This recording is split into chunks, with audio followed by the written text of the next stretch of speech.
Hello, everyone. Welcome to the MyCom Screencast on improving your church's web presence. My name is Eric Cyberling, and this is the third of three sessions that help explain how churches can take step-by-step process in order to define, build, and ultimately publicize their website. So again, as part of a three-part screencast series, we started by defining the content. So it was both the understanding the people and the content that they're looking for. Second, we build the site. So it's what technology do we use, and then how do we end up mocking up what the website looks like using sketches, and then finally developing the copy for the site. Now we've gone through all of that hard work and our website is done. But today what we're really going to focus on is how does your church get found? And so again, these are the 5 steps. Really what we have to do now is start to do what's called search engine optimization in order to make sure people can find your site. This is really important because if we take a step back, we think throughout history of how would people know who the church is, when the service times are, and ways to get connected. So if we go back, we think about this, in the 1970s, we had the church listings. And so it was usually in the newspaper, and there'd be by community, there'd be a list of churches and when their service times are and just the basic information. And that's how people ended up finding a church, other than just driving by and saying, oh, okay, this is the church that we should attend, and away we go.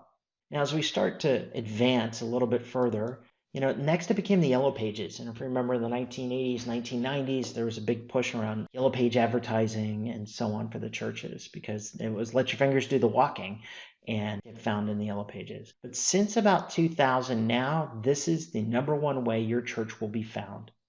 It's not even necessarily by people driving by, but it really is people will start by searching in Google. This is true for all businesses, and churches are not any different from that. Today, people will go through 60 to 70, almost 80% of their decision online through research that they've done before they ever set foot in whether it's a business or a church. And so when you go through and you put churches near Wayland, Massachusetts, this is the list, and you can start to see, okay, people will go through and they may never get past the first 3. It's really important that you do a good job because what Google does is Google ranks it based on the amount of links in order to find your church. It's really important that you think through that because if you're not found in Google, you're put at a significant disadvantage. So the first thing that you need to do is you need to assess your Google landscape. And so you need to open up a browser and what's called an incognito browser, okay? And then start typing churches near my city and state in the Google bar. And so let me show you how to do that very quickly. So if we go and we open up Chrome here, the way that you can get to an incognito browser is you click the little 3 dots here and then you say open a new incognito window. The reason why this is important is because Google recognizes you, in particular if you're signed in, and your search activity and so on. And so what it does is it returns results based on your past history. So if you don't open up an incognito browser, you put in churches, and then here we say churches in Wayland, Massachusetts, which is where I live. It would rank the church websites you normally go to, which are probably your home church. So that's why we use an incognito browser. So when we click that and we look at that, here we see Trinitarian, First Parish of Wayland, Peace Lutheran, and then it goes to view all. There is a United Methodist Church in Wayland, but you don't even see it. Now if you go to view all, then what you start to see is here are all the different churches. And it's not until we get to Community United Methodist Church, which is below the fold here, and it puts the church at a disadvantage because some people will be like, well, okay, here's the link, and they'll also look at the map, and they may not see the Community United Methodist Church here. So it's really important that you start by assessing your landscape here. Search on your church name with and without the city and see what that looks like. Brainstorm also a list of terms that people not associated with your church may search on. Could be preschools, could be any number of things, could be financial education, it could be divorce care, it could be any number of things.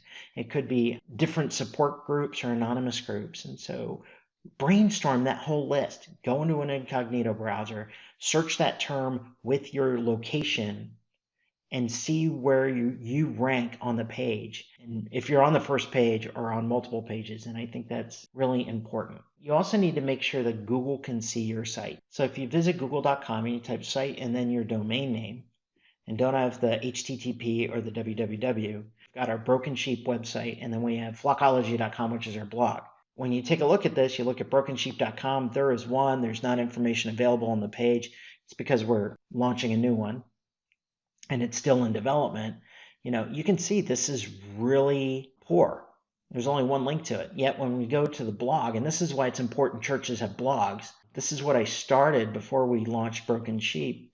And you can see, it's got 10 pages worth of results. And so that's pretty strong. And you need to check out with your website as you create it, do that test, because it'll tell you basically how many things Google can see of yours. What you need to do is, after you've done that test, you need to do a couple things. First is put your address everywhere on your site, main page, in the footers, even in blog posts, because what will end up happening is that'll help you with Google Maps, because as it indexes your site, it keeps hitting the address over and over again.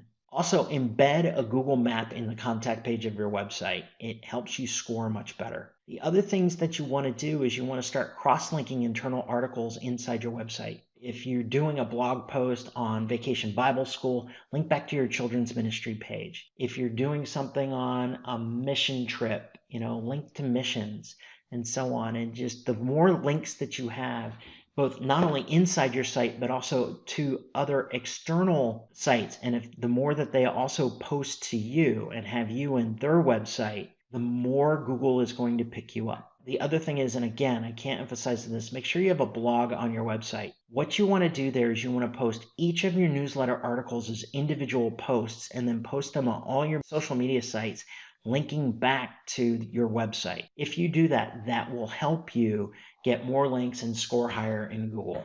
The last thing that you want to do is, and it's really important for your site and it also keeps it fresh, is around building a communications plan to regularly post on your hub or your website. There's another MyCom screencast that I did around creating an editorial calendar. Watch that screencast and then use that in order to be able to not only keep your website fresh, but as well as to help your being able to be found by Google. The second thing that you want to do is you want to claim your location. There's a couple different places that you can do that. And so when you go through and you take a look on google.com, bing.com, Facebook, Yelp, and make sure definitely on Find a Church that you go through and that you claim each one of those locations for your church. We'll show you how to do it on Google and Facebook and a few others. And with Find a Church, just go to the Find a Church site, put in your church name, and then you can claim and correct your information there as well. So claiming your location on Google is you need to have a business account. Here are the general directions: is you sign a Google business and you create a Google account for the church if you don't have one already. And then sign up if you have a business email domain. And I think it's also important for churches to do that versus using personal emails. That allows you to then start to claim that location. And so there's a detailed walkthrough on Google to be able to walk you through this process, and it'll be linked in the notes with the screencast. Now, as you fill out your listing, make sure that you fill it out completely. Add pictures of the building, and even you can add some pictures of the people with appropriate care. Of course, you need to have photo releases signed for everyone, and I would avoid having children in your photos. But really what that does is it's not only, for example, like the street view, but it can give a number of different pictures, and that'll be the first view that people have of your church. Make sure that your address is correct. It was interesting. We ended up having a church. It had 4 different locations in its 200-year history. The problem is Google actually had the church located in a different part of town where its last building was. There are ways that you can go through and you can correct that address, and you can end up using the Google help to be able to do that. Also, add missing information. A lot of churches don't have business hours. They don't have contact information. They don't have their website. And it's really important that you do that, as many people are searching on their phone. And when you go to that, that's what people look for. And if they don't have a website or if they don't have contact information, they're just going to move on to the next church. The other thing that you can do, and this is actually a great tip, is create a few Q&As that potential visitors may have.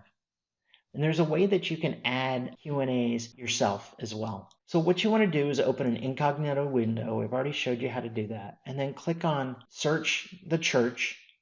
And then as it comes up, then it says questions and answers. If you see this yellow circle right here, you can ask a question. Just make sure that you're logged into Google with an email that is not attached to your church. Ask the questions that are relevant to users. Then once you're done, close the incognito window, log back into the church account, and then you can go back into Google and you can actually answer the questions.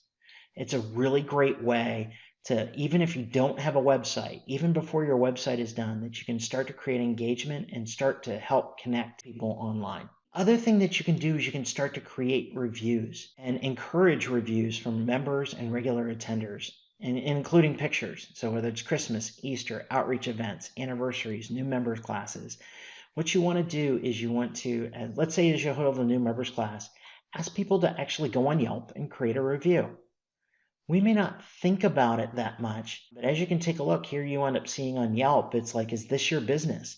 And it starts to track, and it has the most reviewed churches near me. These reviews are also picked up by Google, so it's really important to do that. You can also do that on Facebook. They've got reviews, so you can go in and you search the church location and encourage people to do reviews for them, as well as you can do reviews on Google itself. It's just important because it's become more and more important that not only do you have someone give you a good review, but also the comments are really helpful to give people a sense of what the church is like. Please be honest. So it's one thing to have people go in and just put a bunch of fake reviews.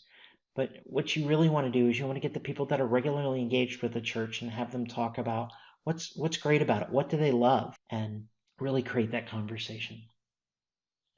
So once you've done that, you've started to go on Google, you're on Facebook, you're on Yelp, you've updated your Find a Church, you update your address on Bing, you claim your location. That's great. The second thing that you want to do is you want to be able to connect with Facebook.